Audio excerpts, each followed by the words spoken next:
Number one Ibble Dibble here. Hello, friends. Welcome to what I believe, for now anyway, will be my second to last episode in the Meghan's Floptastic Flaws series, a multi-video series in which I explore all the things holding Meghan back from succeeding in business. I have it all in a playlist, card above, link in the description box below. Check it out. First off, can I please say, before we even begin, I'm just getting on X and I really don't know how to use it yet. I'm not even checking it every day, but I'm warming up to it slowly. I've followed a couple Megxiteers, and it's really bringing extra laughs to my day when I do look at it. I'm enjoying the memes and commentary very much. I seriously doubt I'll be able to keep up, but I am going to start posting videos there too, starting with this Floptastic series. So if you haven't already and you have an X account, please follow me there. My handle is in the pinned comment. Today, I want to discuss Meghan's infamous laziness. One of her favorite maxims, which she stole from her ex-husband, that she reliably regurgitates in every single women's business, leadership, empowerment, fill in the blank, podcast, panel discussion, TV appearance, speaking engagement she does, is don't give it 5 minutes if you won't give it 5 years.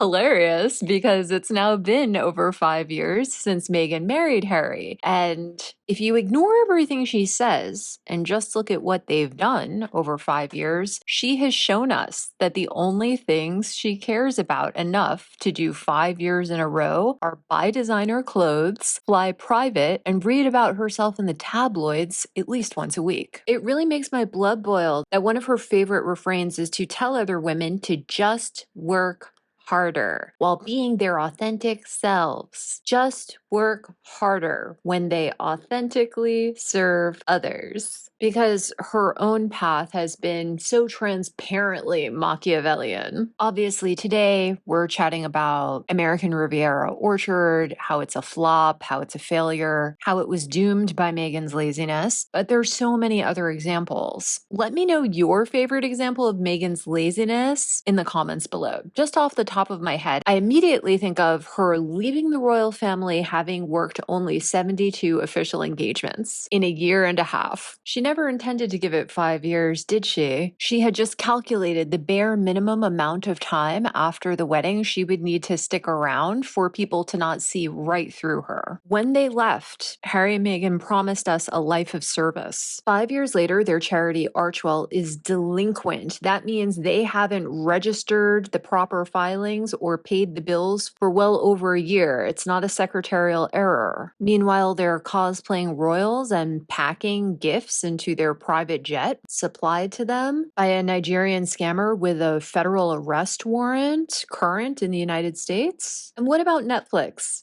4 years, 6 episodes. 4 years.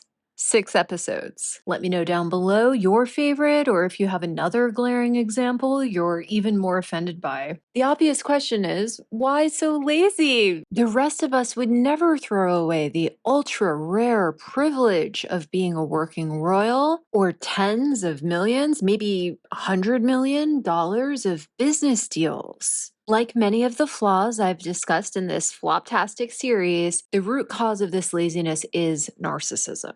To quote Les Carter, a clinical psychologist with 41 years of experience who specialized for many years in treating narcissists, and the creator behind the Surviving Narcissism YouTube channel, quote, "A hallmark of the mature personality is the willingness to take responsibility for who you are. Mature people understand that every stage of life presents challenges, and they welcome the process of introspection as they determine how to wisely respond. Narcissists, however, refuse to do the hard work of finding insight and making adjustments. Instead, their psychological laziness prompts them to look outwardly toward you, requiring you to adjust so they can feel satisfied." This facet of Meghan's personality is easily identified in the Netflix special, not by what she does say, but by what she doesn't say. She never takes accountability for anything. Not a single thing. Watch it back, listen carefully. She never once takes accountability or even shares accountability. Whether she's in empowered mode or victim mode, her locked and loaded word salads rely almost entirely on misdirection and logical fallacies. So inevitably, after a whole lot of talking, we've still gotten absolutely nothing from her. She doesn't even care enough to rework her existing word salad scripts to be more relevant for the occasion, audience, venue. She prefers spending the minimal number of hours that would take, enjoying her money and admiring her own beauty. That's why she's always wearing something new, outrageously expensive, and quite inappropriate everywhere she goes. In addition to sheer vanity and the need to project status, she intends to project authority and misdirect at the same time. If her audience is in awe of her wealth and, to put it delicately, confidence, perhaps we won't analyze her words. It never occurs to her that many of us actually listen to what people say rather than just stare at them, trying to decide if they're richer than we are, better looking than we are, better connected than we are, smarter than we are. It's not a coincidence that the Sugars never defend Meghan. They can't prove her logic or worth because it's not there. They simply insult her detractors, and they always do it with 3 words: jealous, hater, racist. They clearly also live in this mindset where what someone says and does matters less than what they have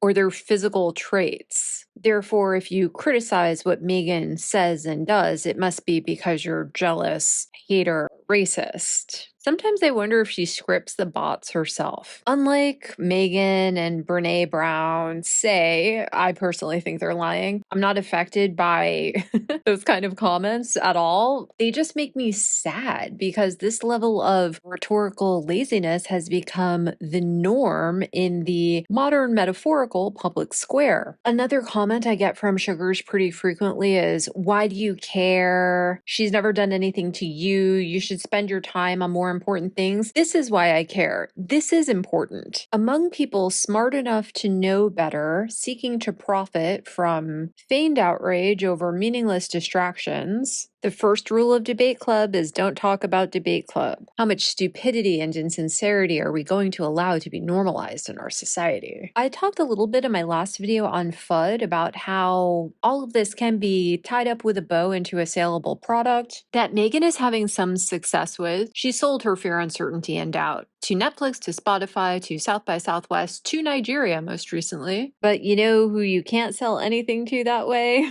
At this late date?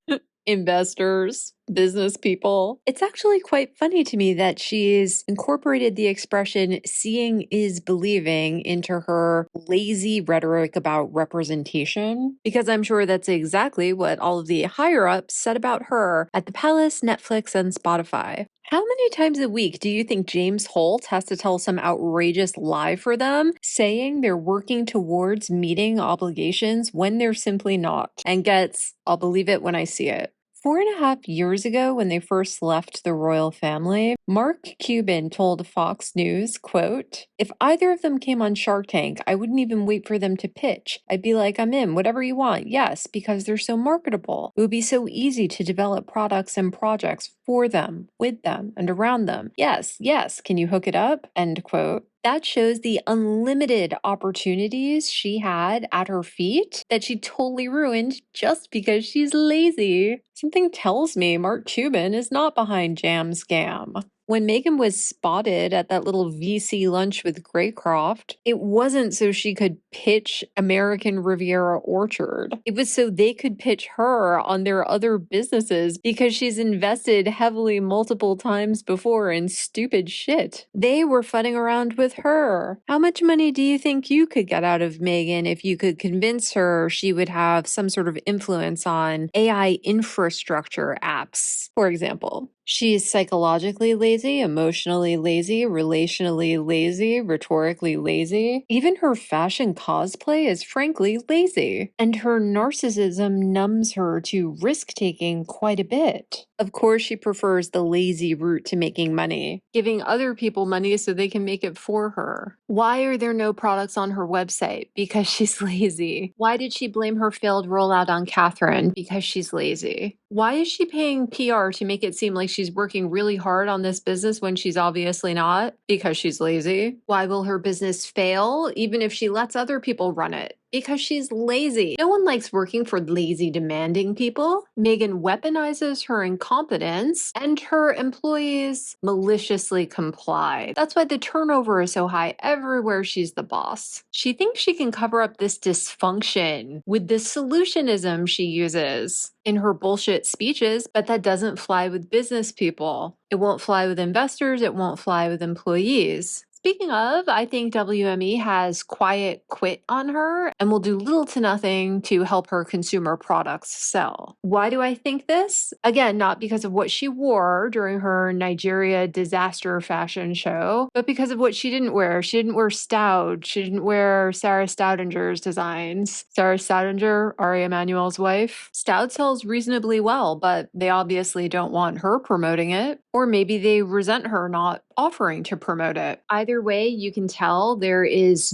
no effort at collaboration there to push Meghan and her future brand. Can't wait for someone to call Ari and Sarah jealous, racist haters in the comments below. Or in real life, for that matter. They've been so quiet. My popcorn is ready. If you want to hear more of my thoughts on her total inability to network effectively, check out video 2 in this series, up in the cards and in the description box below. So do you think American Riviera Orchard will still be around in 5 years thanks to Meghan's hard work and dedication? What about Archwell? She's so lazy. Yeah, that's my rant for today. Toodles. Don't forget to like, share, and subscribe.